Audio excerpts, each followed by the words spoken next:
João capítulo 1, o versículo 1 ao 5 diz assim: no princípio era o Verbo, e o Verbo estava com Deus, e o Verbo era Deus. Ele estava no princípio com Deus. Todas as coisas foram feitas por ele, e sem ele nada do que foi feito se fez. Nele estava a vida, e a vida era a luz dos homens. E a luz resplandece nas trevas, e as trevas não a compreenderam. E oremos. Amado Pai, obrigado pela palavra santa, perfeita, que o Senhor nos deixou, que o Senhor agora possa nos ajudar a entender, que Teu Espírito venha nos levar a toda a verdade.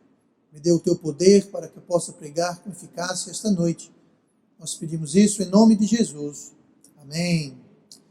Vamos sentar esta noite. Eu quero hoje falar sobre um tema que ela é uma pergunta e ao mesmo tempo ela é uma afirmação. E talvez você já se perguntou, talvez você já autodeclarou, mas o tema é o seguinte: a vida é justa. Ou a vida é justa. Aí você escolhe se você quer usar isso como uma pergunta ou se você quer usar isso como uma afirmação. Mas a vida é justa é algo que a gente se pergunta, se encara. A vida é justa, pastor? Nem sempre. Nem sempre a vida é justa. E eu vou logo avisando aqui, não quero decepcionar ninguém, mas geralmente ela não é justa. Mas é a vida.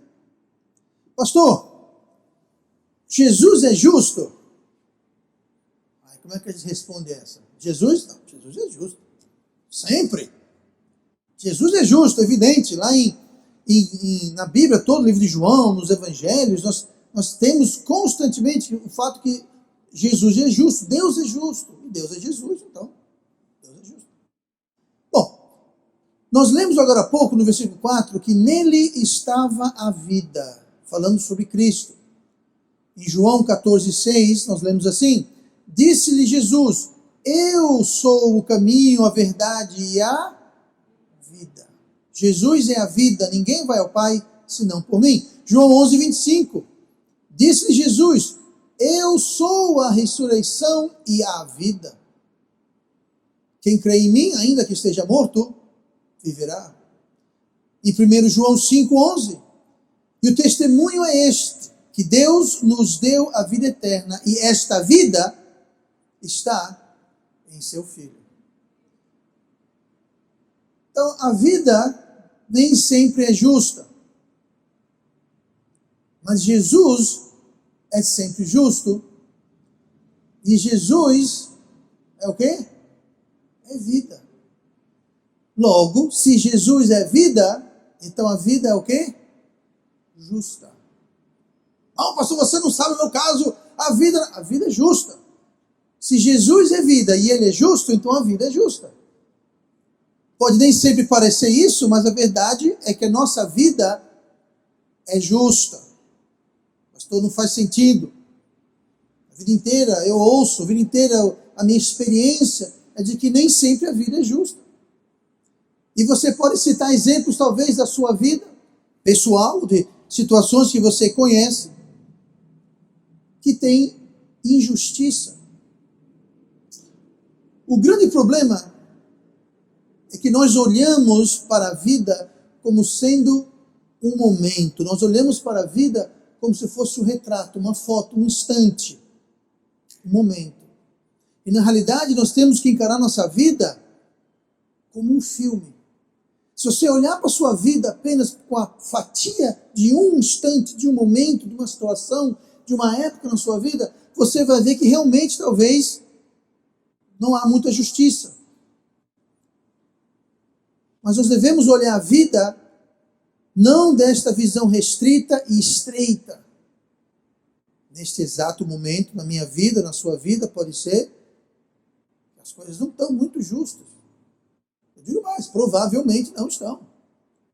Neste momento, nessa fatia, nesse exato. Porém, no balanço geral da vida, que não é só hoje, não é só essa ocasião, não é só esse momento, não é só uma instância, mas no balanço geral, no filme geral da longa-metragem da sua vida,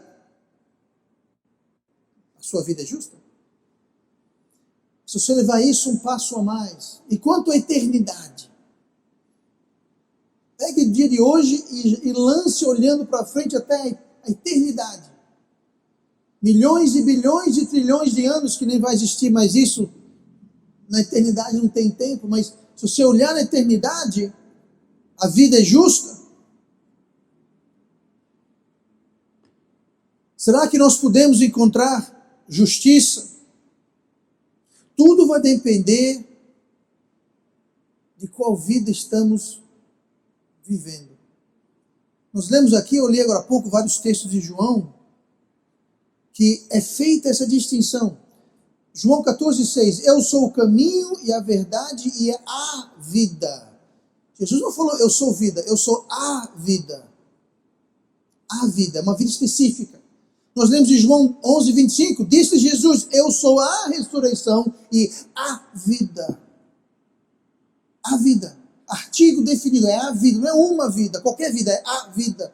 Nós lemos em 1 João 5,10, o testemunho é este, que Deus nos deu a vida eterna, e esta vida, uma vida específica, está em seu Filho. Agora olhe comigo no texto que nós lemos lá em João capítulo 1. E a luz resplandece nas trevas, e as trevas não a compreenderam. Sabe por que às vezes a gente olha para uma situação em nossa vida e a gente fala, não é justo, a vida não é justa. Sabe por quê? Porque nós não estamos compreendendo. Nós não estamos entendendo, não está fazendo sentido o porquê que isso está acontecendo comigo. Porque isso não é justo. E talvez não seja justo, mas você pergunta, por quê? Porque você não está compreendendo. Por que você não está compreendendo?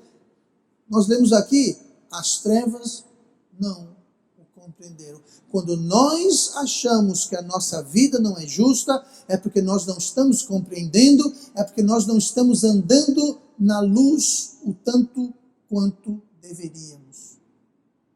Porque quando as trevas vêm, nós não entendemos a vida. E quando nós não entendemos a vida, nós pensamos que a vida é injusta.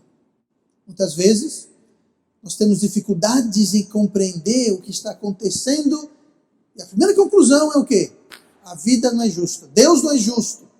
Quantas pessoas já abandonaram Deus, deixaram a igreja, abandonaram tudo, porque concluíram que a vida não é justa.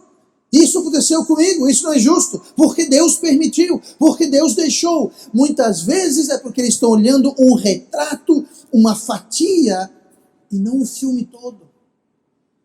Você pegar o seu filme favorito, e claro, é o seu filme favorito, mas é o filme sobre a vida de Jesus, não é verdade? Aí você pega, você tira uma foto de um instante daquele filme e fala, olha como é maravilhoso. Aquilo não é uma representação muito boa de um filme maravilhoso que você gosta. Mas quando você vê ele como um todo, a coisa muda. Se vivemos nossa vida com Cristo e cumprimos os nossos deveres, a nossa vida sempre será justa. Porque quando vivemos uma vida com Cristo e quando cumprimos nossos deveres, nós estamos andando na luz. E as trevas não compreendem a vida. Então vamos fugir das trevas, vamos andar na luz, vamos andar com Cristo para que possamos entender. Abra suas Bíblias comigo para Romanos 8:28. Romanos 8:28, muito conhecido, versículo muito famoso. Jesus é a vida, Jesus é justo, se vivermos a vida, então a vida é justa. Romanos 8:28 fala, e sabemos que todas as coisas contribuem juntamente para o bem daqueles que amam a Deus, daqueles que são chamados segundo o seu propósito. Note que fala que todas as coisas boas e todas as coisas ruins, tudo coopera para o bem. Mas não é para qualquer um, não. É só para aqueles que estão andando na luz. Pastor, onde é que está dizendo isso? Não tem nada de luz aí nesse versículo. Vamos lá. E sabemos que todas as coisas contribuem juntamente para o bem daqueles que amam a Deus. Quem ama a Deus anda onde? Na luz. Quem ama a Deus não anda nas trevas. Ama a Deus daqueles que são chamados segundo o seu propósito. Quando nós amamos Deus e nós vivemos de acordo com o propósito que Ele tem para a nossa vida, nós estamos na luz. E o nosso dever é simplesmente saber o que nós devemos fazer, que é amar a Deus e viver de acordo com o seu propósito. Quando nós fazemos isso, quando nós simplesmente nos concentramos, então somente amar a Deus e andar segundo o seu propósito, tudo contribui para o bem. Até aqueles momentos e situações que não lhe parecem justas, aquilo vai contribuir para o bem. Os momentos de dores, dificuldades e decepções, aquilo contribui para o bem. Juntamente para o bem. Aí você entende. Você entende a vida. E você entende que não é injusta. Quando temos luz o suficiente, podemos não apenas enxergar, mas compreender a justiça da situação. Se não durante, certamente depois. Eu quero ver alguns exemplos de como o conjunto de todas as coisas contribuiu para o bem. Vocês já ouviram falar de Lázaro e o homem rico, lá em Lucas 16. Lázaro, o homem rico, o Lázaro morreu, o homem rico morreu. Lázaro foi para o céu de Abraão, para o paraíso. O homem rico foi para o inferno. Aqui o problema não é que o homem era rico ou que Lázaro era pobre. Isso não tem muito a ver com a história, não. São só detalhes. Lembrando que isso não é uma parábola. Isso é um fato, ocorreu. Havia um homem chamado Lázaro. E havia um homem rico. E Lázaro jazia à porta do homem rico, que comia as migalhas e tal coisa. Então, isso existiu. Não é uma ilustração. Isso é uma história. É uma realidade. Agora, Lázaro era salvo não porque era pobre. E o homem rico não era salvo, não é porque ele era rico. Como eu disse, isso não tem nada a ver. O problema é que o homem rico não cria na palavra de Deus. Pastor, onde é que você tira essa história que o homem rico não cria na palavra de Deus? Veja bem, ele era um homem caridoso. Por quê? Bom, Lázaro era pobre e comia da comida que vinha da mesa do homem rico. Então o homem rico chegava lá e ele levava comida, ou ele, ou um funcionário dele, levava comida. Lázaro basicamente se alimentava da comida da casa do homem rico. Então ele era um homem que tinha um senso de social, um senso de boas obras. Ele não era uma pessoa má. Lá no inferno, quando ele estava no inferno, ele fez o quê? Ele falou: pai Abraão, manda Lázaro avisar meus irmãos para que não venham para esse lugar. Ele até se preocupava com seus irmãos. Mas olha aqui o que fala em Lucas, se você quiser abrir sua Bíblia rápido, Lucas 16 e versículo 31. Diz assim, que isso aqui é Abraão, que estava com Lázaro, respondendo ao homem rico. Porém ele, Abraão, disse para o homem rico: se não ouvem a Moisés e aos profetas, tampouco serão persuadidos, ainda que algum dos mortos ressuscite. Vocês ouviram isso? Abraão falou: se eles não ouvem, se eles não ligam, não creem em Moisés e os profetas, nem que Lázaro, que morreu, ressuscite. Ele falou: manda Lázaro lá contar para eles. Abraão basicamente falou: eles não acreditam em Moisés, que basicamente representa a lei.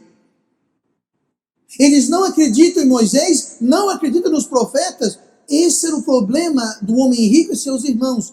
Eles não acreditavam, não ouviam, não escutavam, não queriam saber da lei e os profetas.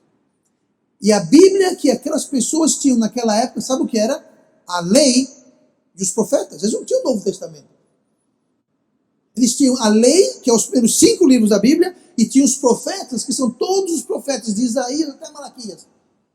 Que basicamente, tirando, obviamente, os livros poéticos de Salmos, Provérbios, Eclesiásticos, e os históricos de Ruth e Esther e tal, basicamente é 80%, um chute por cima, da Bíblia. Eles não criam. O problema é que eles não acreditavam na palavra de Deus. Por isso que foram eles, que o homem rico foi para o inferno e os irmãos dele estavam a caminho e ele sabia, isso se lê a história e fala para Abraão, manda Lázaro avisar, para que eles não venham para esse lugar de tormento.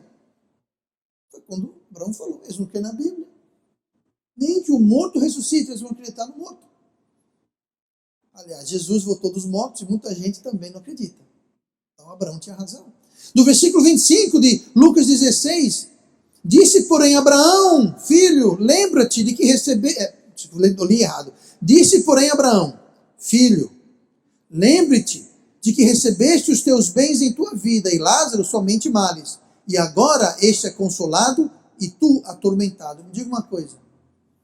Quem via pobre Lázaro vivendo de favor, pobre, abandonado, podia dizer, isso não é justo. Agora, a luz da eternidade é justo?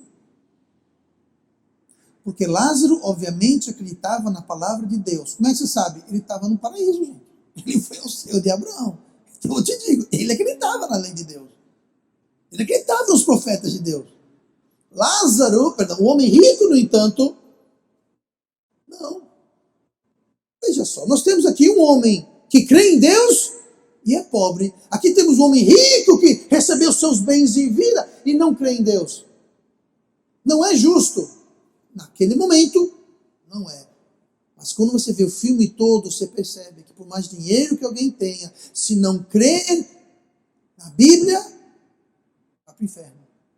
E por mais pobre e miserável que você seja, se você crê em Deus, você vai para o céu.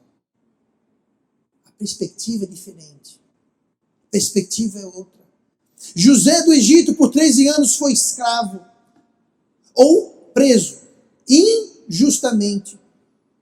José do Egito não fez nada de errado. Pastor, que injustiça! Ele simplesmente contou o sonho que Deus lhe dera. Os seus irmãos ficaram com inveja, iam matá-lo, decidiram vendê-lo, mentiram para o pai. Ele foi vendido como escravo. Sendo escravo na casa de Potifar, ele foi falsamente acusado, foi lançado na prisão. Na prisão ele foi traído, esquecido por um homem que ele ajudou.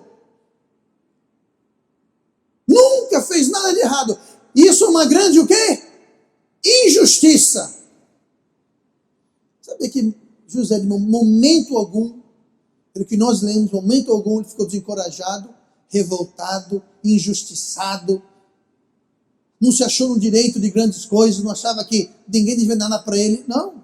Ele simplesmente continuou sendo fiel a Deus. Em Números, ele foi o primeiro, em números assim, em termos de importância. Ele saiu da cadeia e foi a pessoa mais importante no Egito, somente abaixo de Faraó, o rei. Lá em Gênesis 41, 40, Faraó falando com ele, tu estarás sobre a minha casa e por tua boca se governará todo o meu povo, somente no trono eu serei maior que tu.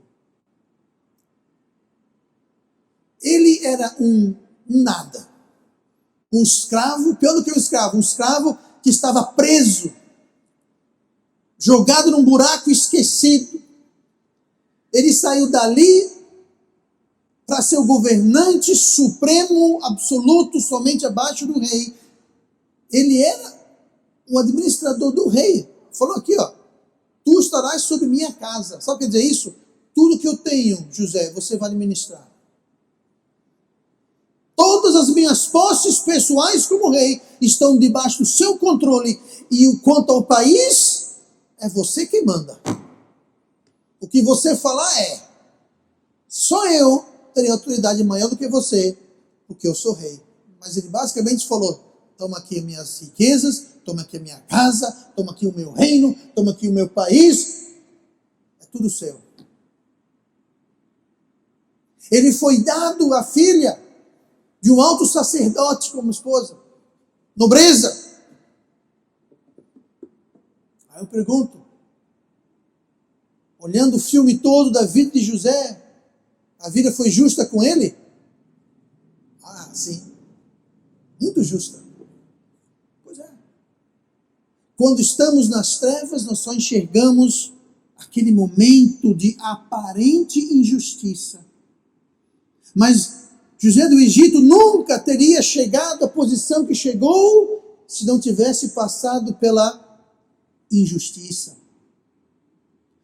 Os seus irmãos não passaram pela injustiça, mas também não chegaram a ser número 1 no Egito. Quando andamos nas trevas, nós não vemos estas coisas. Mas tem mais, Jó perdeu tudo que tinha. Jó perdeu sua família, perdeu sua riqueza, perdeu sua saúde. O que foi que Jó fez de errado? Deus, inclusive, falou para Satanás, está vendo ali, Jó? Cabra bom, fiel. Eu me orgulho desse. O diabo falou, mas mexa no que ele tem. Deus falou, pode mexer. Mexa na sua saúde. Deus falou, pode mexer, só não mate. Ele perdeu tudo, perdeu os filhos, filhas, gado, riqueza, tudo, perdeu sua saúde. E ele não fez nada de errado. Em tudo isso, Jó não perdeu a sua integridade. Pastor, mas que injustiça! Que absurdo como Deus permitiu. Isso não é justo. Se você olhar esse capítulo da vida de Jó, não foi justo. Mas os capítulos anteriores, Jó foi um homem rico, tinha filhos, era um homem de influência, de fama, conhecido. E depois desse momento de injustiça, eu vou ler para vocês Jó 42:10. E o Senhor virou o cativeiro de Jó quando orava pelos seus amigos, e o Senhor acrescentou em dobro a tudo quanto Jó antes possuía. Agora é justo. Quando a gente olha um episódio da vida, a gente pode até falar, isso não é justo, e pode ser que não seja. Mas quando andamos na luz, quando a gente compreende, a gente entende que a vida em Cristo, ela sempre é justa. Sabe por que Jó duplicou a sua riqueza, duplicou sua família, duplicou tudo? Sabe por quê? Porque ele passou pela injustiça. Então entenda, vamos entender. Não vamos olhar um retrato, uma fatia, um pedaço, um evento, vamos olhar nossa vida como um todo. Você já fez faculdade e você fica tentado a achar que a vida não é justa. Que raios eu venho fazer aqui? Eu tenho que ler 20 livros até amanhã de manhã. Pois é.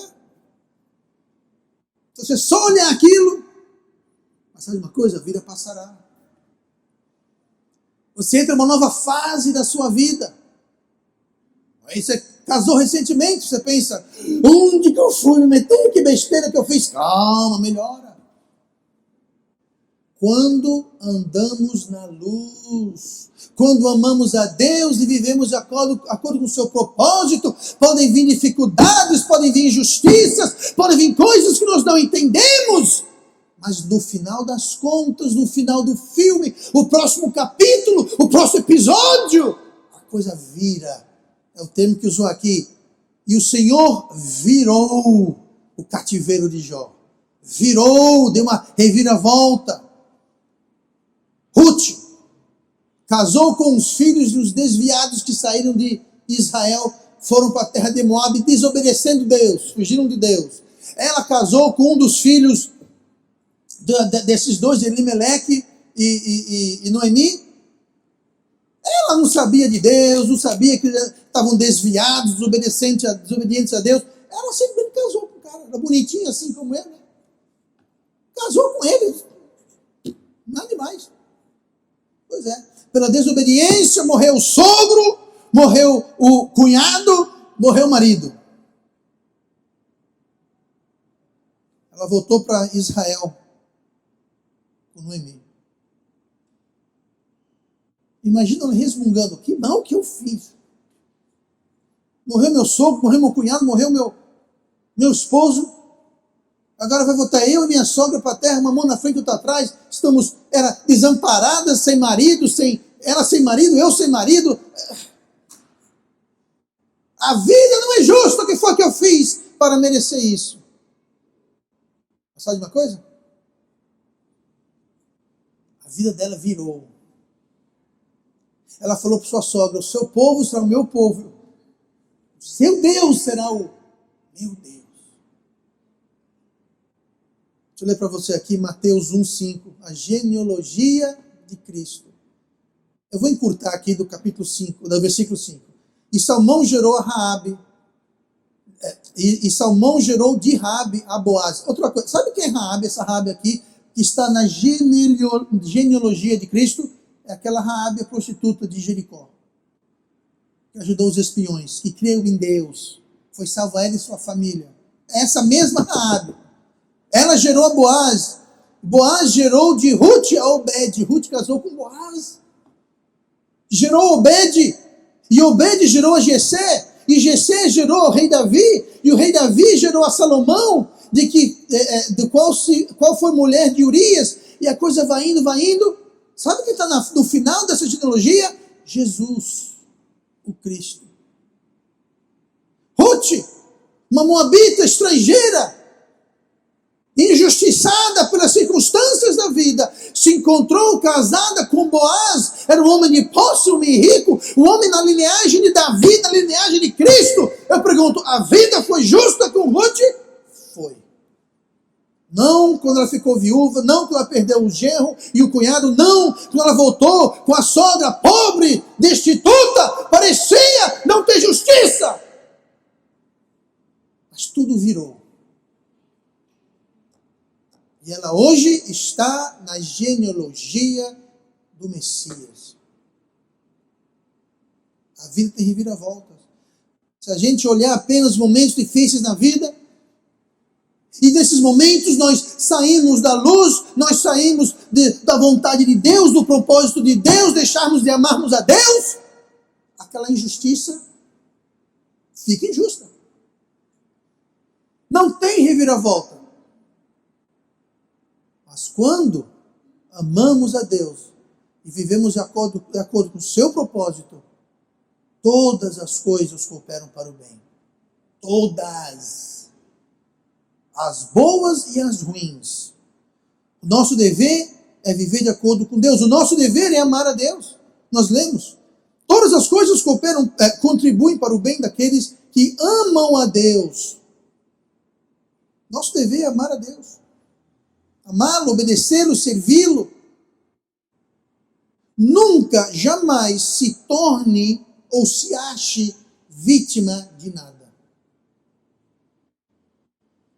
Oh, pastor, não é justo. Não interessa. Nunca se ache vítima de nada. Essa mentalidade vitimista é uma mentalidade derrotista. Você nem começou o jogo, você já perdeu.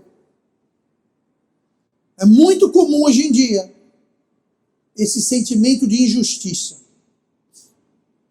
Pessoas que acham que devido a alguma injustiça real ou que eles imaginam, eles se acham no direito de certas coisas. Acham que são isentos de certas obrigações, são exceções às regras devido a alguma injustiça. Escute bem, ninguém é isento das suas responsabilidades morais, suas responsabilidades familiares, suas responsabilidades perante Deus. Esqueça, existe uma mentalidade vitimista. Eu sinto nojo, náusea desse tipo de mentalidade, francamente. É isso, porque não faz sentido nenhum, é só reclamação, porque não é justo. Querido, faça o seguinte, ande na luz, ame a Deus, siga o seu propósito. Quando você se acha vítima, acabou. Você vai achar que não deve nada para ninguém. Pelo contrário, todo mundo deve tudo para você, porque você é um coitadinho, uma coitadinha. Então todo mundo deve. Não faça isso. Nunca caia nessa tentação diabólica em que você baseia os seus sentimentos na percepção de alguma injustiça. Seja essa injustiça econômica, racial, genérica, social. Esse movimento maluco aí que reinventaram do nada. Outro dia eu vi um vídeo aí que tinham os americanos, os afro-americanos, fazendo uma fila, tinha 2 branco-americanos ajoelhados, beijando os pés dos afro-americanos. Diga uma coisa, isso prova o quê?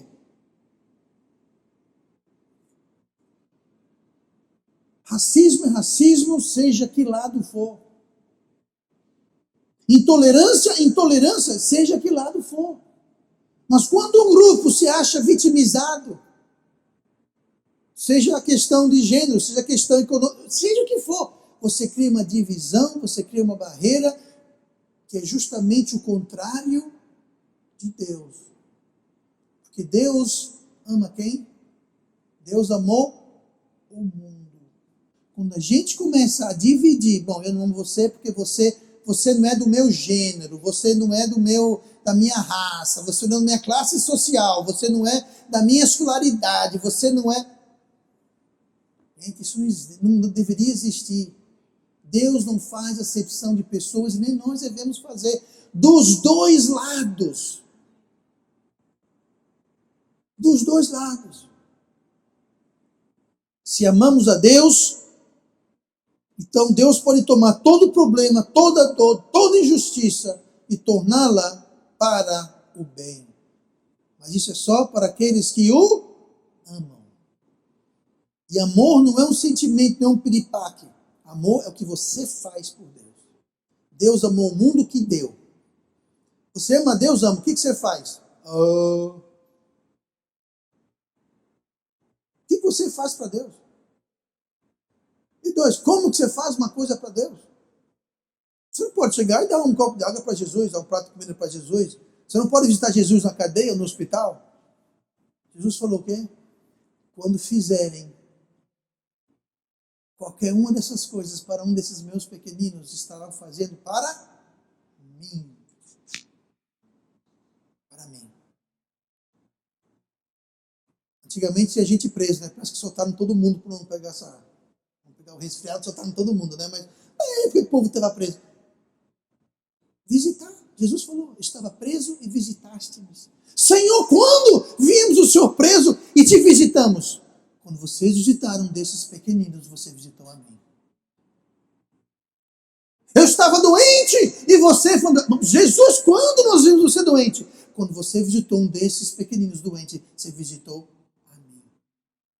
Eu tive fome e sede e você me deu o que comer e beber. Eu estava nu e você me vestiu. Eu estava descalço e você me calçou. Senhor, quando te vimos com fome, com sede, nu, descalço? Quando fizeres a um desses pequeninos, o fizerem para mim.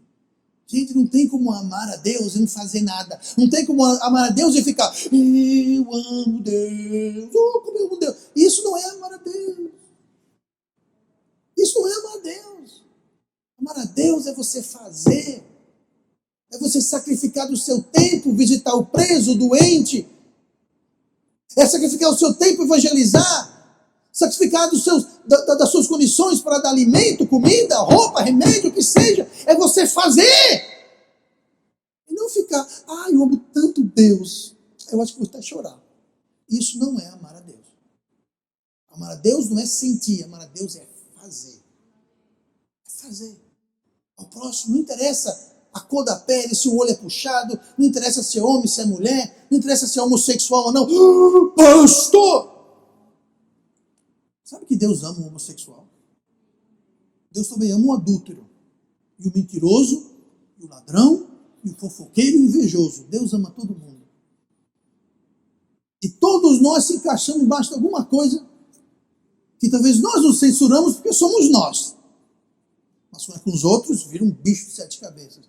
Gente, Deus ama eu e você. Então nós devemos amar a todos.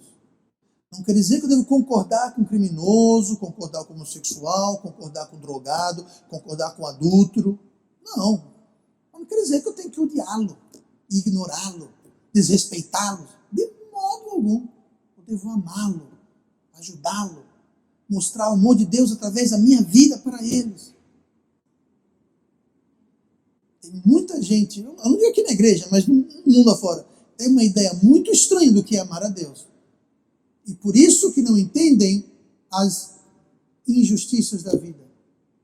Por isso que eles dizem, a vida não é justa. Claro, você não ama a Deus. Você não vive de acordo com os seus propósitos.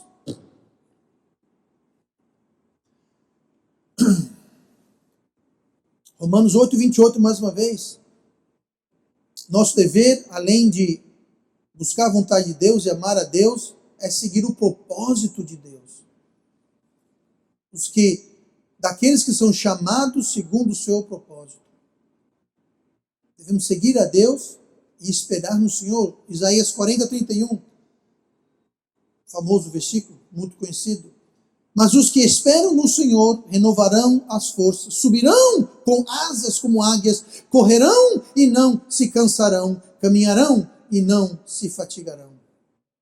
Se nós não desistirmos, se nós não desfalecermos, se nós esperarmos no Senhor, vamos andar, vamos correr. Vamos subir, vamos voar, subir com asas como águias. Agora, se nós não entendermos, nós vamos desanimar, nós vamos desfalecer, e é o que nós lemos em João. As trevas não o compreenderam. As trevas não compreenderam a vida. As trevas não compreenderam a vida que é justa. Porque estão nas trevas, não estão amando Deus, não estão vivendo de acordo com o seu propósito, não estão esperando em Deus, eles não vão subir com águias, eles não vão correr, não vão nem sequer andar, eles vão desfalecer, eles vão se cansar e vão ficar estacionados na injustiça da vida ou na percepção dela. Gálatas 6, 9. E não nos cansemos de fazer o bem, porque a seu tempo ceifaremos, se não houvermos desfalecido. Muita gente nunca colhe porque desfalece. Sabe por que José do Egito colheu? Porque ele não desfaleceu. Sabe por que Jó duplicou tudo que ele tinha? Ele não desfaleceu. Sabe por que Ruth se tornou parte da linhagem de Cristo? Porque ela não desfaleceu. Apesar das injustiças, apesar das dificuldades, essas pessoas não desfaleceram, não desanimaram, esperaram no Senhor, subiram com asas como águias, não se cansaram e colheram. E a sua injustiça virou justiça. A condição, os que amam o Senhor, os que são chamados de acordo com o seu propósito, os que esperam nele, os que não desfalecem. Salmo 27, versículo 3. Pereceria sem dúvida se não cresce que viria a bondade do Senhor na terra dos viventes. Espera no Senhor, anima-te, e ele fortalecerá o teu coração. Espera, pois, no Senhor. Aqui Davi falou, eu certamente pereceria.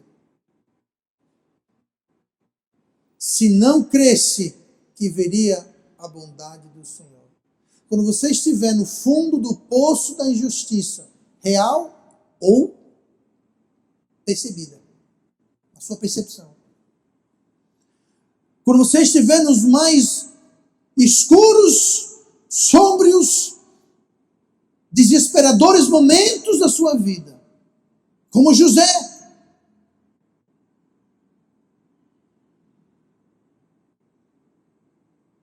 como Jó, como Ruth. Creia, acredite, como o salmista falou aqui. Se eu não cresce, que veria a bondade do Senhor. Do fundo do poço, creia. Espere no Senhor. Se você não fizer isso, pereceria sem dúvida se não cresce, que veria a bondade do Senhor. Você vai perecer, você vai desanimar, você vai ficar no poço. Você vai ficar na injustiça, real ou percebida, imaginada. Você vai ficar atolado na injustiça. Mas se você crer que você vai ver a bondade do Senhor, provai e vede que o Senhor é o quê? Bom. Provai e vede que o Senhor é bom. Se você não tem como provar, se você não quer esperar, guardar, crer na bondade de Deus, então a vida é injusta. As coisas não vão juntamente cooperar para o seu bem. Espera, pois, no Senhor. Vamos orar. Pai amado.